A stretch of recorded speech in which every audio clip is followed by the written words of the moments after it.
ఇంకో వాసన చూద్దాం. అంటే దొరికితే ప్రాబ్లం లేదు సార్. సారీ, నేను అంటుంది ఏంటంటే దొరికితే ప్రాబ్లం లేదు, కానీ దొరకకుండా ఉండడానికి చేసిన ప్రతి చర్యలు అన్నింటిలోనూ కాదు ప్రసాద్ గారు. ఆల్రెడీ పోలీసులు లాకప్ డెత్ అని ఆల్రెడీ కోర్టుకు లాకప్ డెత్ అని కన్ఫర్మ్ చేశారు. సరే, హైకోర్టులకే మారదాం దొరకాలని, కానీ ఇది కాదు కదా. గుడ్ ఈవినింగ్ వర్మ గారు, మీకు మిత్రుడు వెంకటరెడ్డికి, అలాగే కేఎస్ ప్రసాద్ గారికి, కీర్తన గారికి, 99 టీవీ వీక్షకులందరికీ కూడా.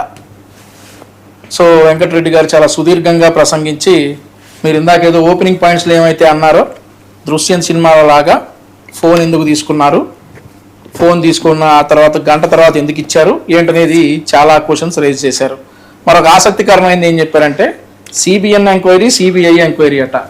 మరి మేము కూడా ఇంతవరకు వినలా. బాగుంది, ప్రాస బాగుంది. వెంకటరెడ్డి గారు చాలా చక్కటి ప్రాస. CBN enquiry, CBI enquiry. ఇకపోతే ఒక 5 నిమిషాల నుండి కీర్తన గారు మాట్లాడుతుంటే వచ్చినటువంటి డిస్కషన్ అంతా కూడా వారి మేనమామ, ఏం పేరండి అతని పేరు, నవరంగ్. ఆ నవరంగ్ గారు ఏదైతే అమ్మిశెట్టి వాసు గారు వాళ్ళిద్దరి మధ్య ఏదో డీలింగ్ జరిగిందని చెప్పేసి ఒక న్యూస్ బయటకు వచ్చింది, వాళ్ళ మేనమామ గారు చెప్పారట. మరి బాబాయ్ గారి హత్య కేసులో అట్లాంటి 130 వచ్చినాయి.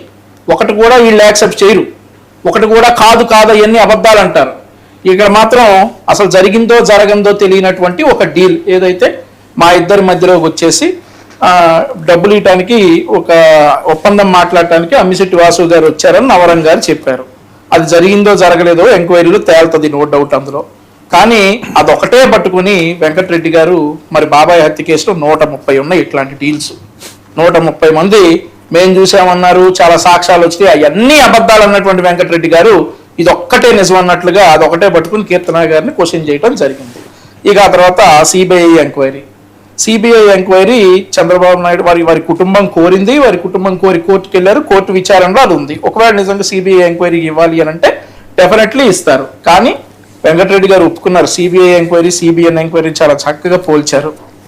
ఇక మేము మొదటి నుంచి చెప్తా ఉన్నమాట వర్మ గారు, ఈ కేసులో ఎంత టోళ్ళు ఉన్నా కానీ వదిలిపెట్టే ప్రసక్తే లేదు. ఈ సిట్ వచ్చింది, సిట్ వచ్చి వారం రోజులు అవుతున్నట్లుంది. వారం రోజుల్లో సిఐ గారిని అరెస్ట్ చేయడం జరిగింది.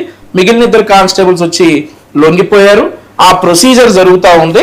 కానీ వీళ్ళందరికీ మాత్రం ఏదైతే ప్రతిపక్షంగా చెప్పుకునేటటువంటి వీళ్ళందరికీ మాత్రం ఓవర్ నైట్లో అన్నీ జరిగిపోవాలి.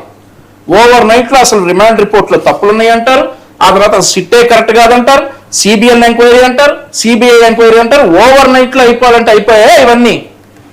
ఒక సిట్ దాని ప్రకారం, దాని పని ప్రకారం చేస్తూ ఉంది. ఒకవేళ ఈ కేసులో అన్యాయం జరిగింది అని కనుక అనిపిస్తే మరొకసారి విచారణ ఉంటుంది. డెఫినెట్లీ వారి తల్లిదండ్రులు కోరినట్లు కోర్టు కనుక చెప్తే సిబిఐ ఎంక్వైరీ డెఫినెట్లీ వేస్తారు.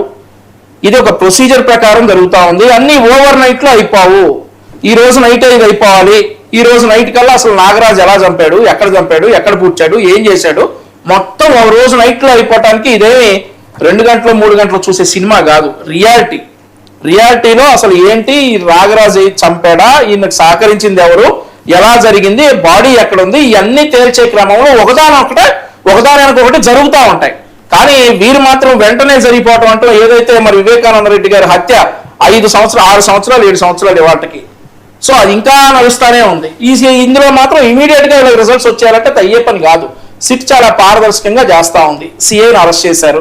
ఇవాళ లొంగిపోయినటువంటి కానిస్టేబుల్స్ 2 మీద ఎంక్వైరీ జరుగుతూ ఉంది. ఆ తర్వాత కానిస్టేబుల్స్ ఇచ్చేటటువంటి సమాచారం ప్రకారం దీనిపైన ఎవరున్నా కానీ వదిలే ప్రసక్తే లేదు. ఓకే వెంకటరెడ్డి గారు, సార్ ఇప్పుడు అదేదో సింపుల్ గా చెప్పి అమరావతిలో ఏంటి అంబేద్కర్ని ఎందుకంటే ఇప్పుడు సింపుల్ గా తేల్చి, ఇప్పుడు ఎక్కడికి వెళ్ళినా వివేకానంద రెడ్డి గారి హత్య దగ్గరకు వస్తుంది కాబట్టి వాళ్ళకి ఎందుకంటే ఆవ్యాసం లాగా ఇప్పుడు సిబిఐ ఎంక్వైరీలో ఉంది.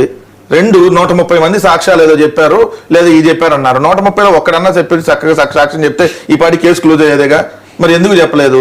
రెండోది అంశం వచ్చేటప్పటికి ఈ పద్దాకలు ఇప్పుడే జరిగిపోవాలని చెప్పి మేము ఏదో ఆత్రపడుతున్నామంట.